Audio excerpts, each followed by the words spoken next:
This is from Home Depot, and it's organic seed start. It doesn't have any fertilizer in it, and it was the most simple seed starting soil that I could find.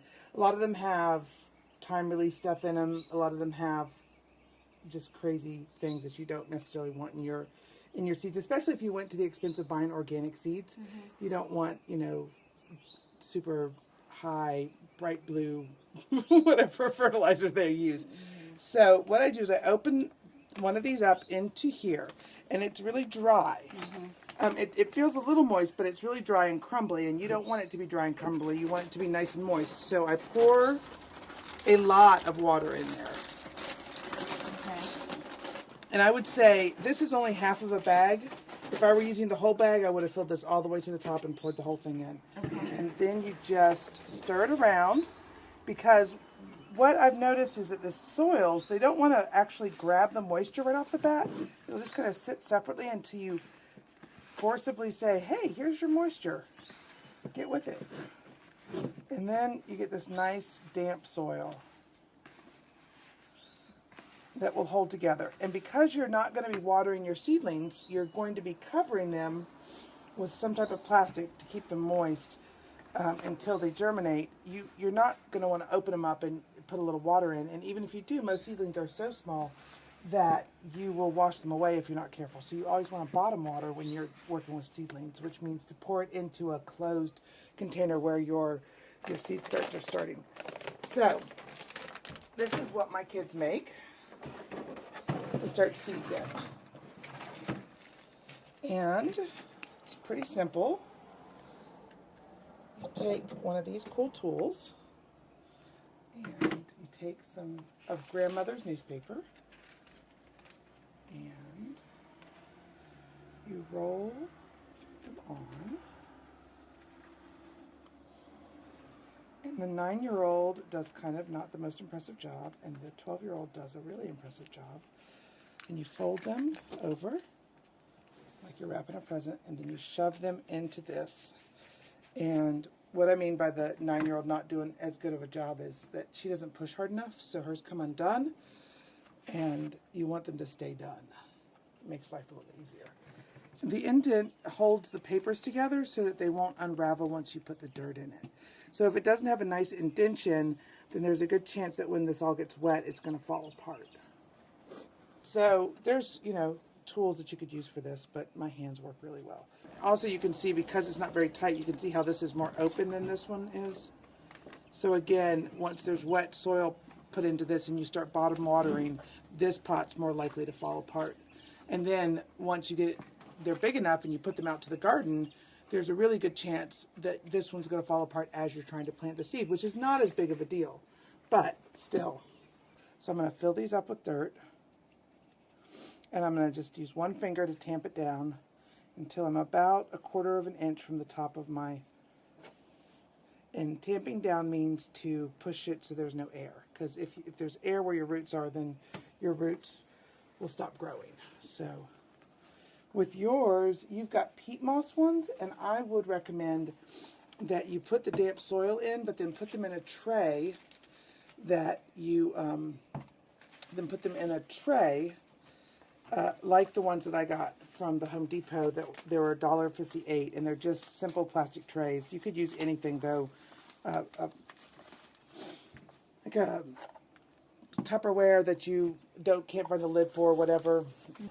So with these, the peat moss is going to suck a bunch of the moisture out of it, but you'll just water the exterior of them when you get home. So you go ahead, and you want to get your soil up to about 1/4 of an inch. And you want it in there really solidly, but then we'll probably break up wherever we put the seed a little bit.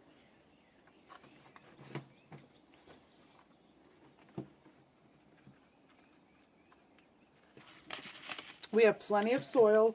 We also have plenty of trays, and we can go get some hot water to get these babies to start to expand if they're not expanding. I don't think it's going to expand out that long. Okay.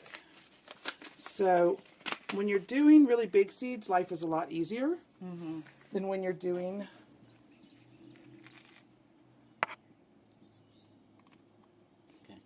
really small seeds. And I think some people would say stop and wash your hands before you start messing with your seeds, because if you're working with seeds like this size, Oh, yeah. then my dirt will completely obscure those seeds and I won't be able to see them. So that's why I'm going to choose to use a bigger seed right this second. Okay, so these need to have warm water poured on them for them to expand. And this is a tray which we've just purchased, so hopefully it has no holes in it. And the instructions say to let them sit in here until they're 1.5 inches tall.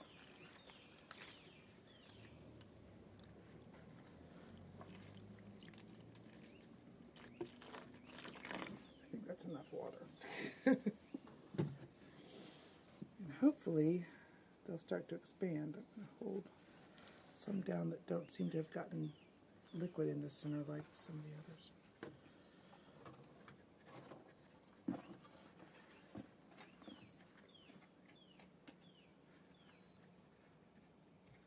It's kind of cool when they start to expand. Maybe we'll experience it any moment now.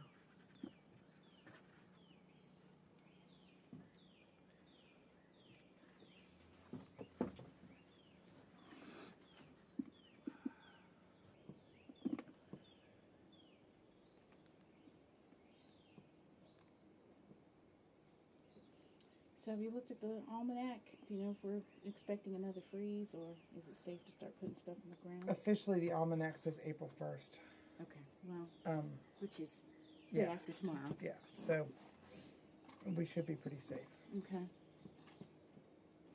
Just start with a lot of water. Mm-hmm. They'll suck up almost all of this.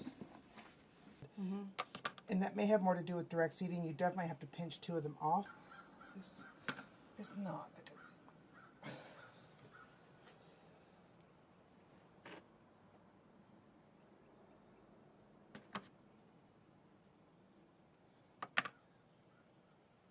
Down here is the kind of plastic housing that I use on the plants before they've sprouted. Do you see these are all newly seeded, but they haven't started to sprout yet. And this plastic keeps the moisture even, and it helps to create just kind of a more inviting environment for the seeds. Once the seeds start to sprout, and these are all brand new sprouts. These are from 2 weeks ago. So this is a sage, and you can see what happens at the beginning. You can see right here on these. These are the first 2 leaves that come up. And then on the sage leaves, you can see the first 2 leaves, and then you can see what's called true leaves. And these that have the texture on them are the true leaves. So most seedlings have very similar first leaves. And then when their true leaves come up, that's when you can really start to tell them apart. Now these back here are evening primrose, and they're red, which I didn't expect. But they are red, and so they have different. But their true leaves have not started to come up yet. So I don't know what their true leaves are going to look like. And these right here are wood betony. And again, I mostly got the first leaves and no real true leaves. This one right here looks like it's about to send up a true leaf. And then they'll be more distinct. So the first leaves look very similar on all seedlings. And these are uncovered because once they've sent up their first leaves, you don't want them to be as moist anymore, because the moisture will cause mold, which will cause something called tamping off disease. And tamping off is when the seedling dies before its true leaves come out. And once these, we're trying to ID them. We haven't found a really great way to ID them. Everything seems to not work. Writing on these is really difficult, but then I made stickers, and the stickers don't want to stick, so we're trying to figure out how to ID these the best we can. Can you just staple the stickers? Maybe? You probably could if my stapler hadn't gotten lost. Now this is what happens to your seed packet if you put it in with your seeds, and I put these in with my seeds because I used all the seeds in it. I wasn't trying to save this, I was just trying to ID the pack. So I just slid it in here, but do you see how it's already starting to get moldy and it's a little bit gross? And so it's not going to be something I can save for next year, so I know what I bought. So usually I keep the packs separate and not in the basket. And then they're open, and I write the date on the top when I started them so that I can more easily look and say, oh, well, these will start on 3/11. So they're approximately 18 days old. Okay.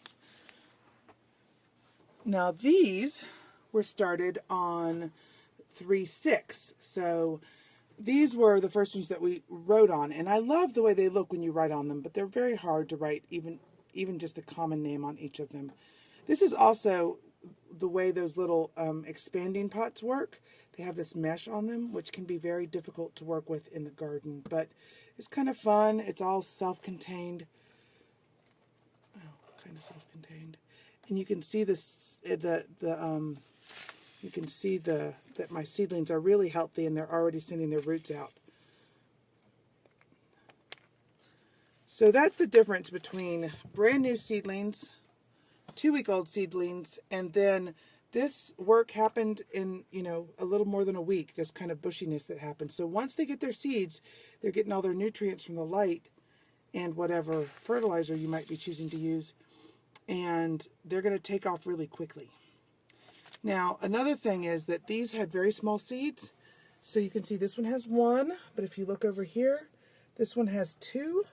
This one has 2. At some point in time, I'm going to have to come in, and I don't want to pull this up. I just want to very carefully pull them out because you don't want to have multiple seeds in here. And with small seeds, it's really hard to control how many you drop in. But with bigger seeds, it's easier to control it, and then you don't have as much waste, because you're going to have to go in and you're going to have to say, which one looks like the stronger one? And you're going to have to pull out the weaker one. And I wish you could smell this, because they smell really, really good. This is Tulsi, which is also known as holy basil. Makes her excellent tea. So these are completely edible.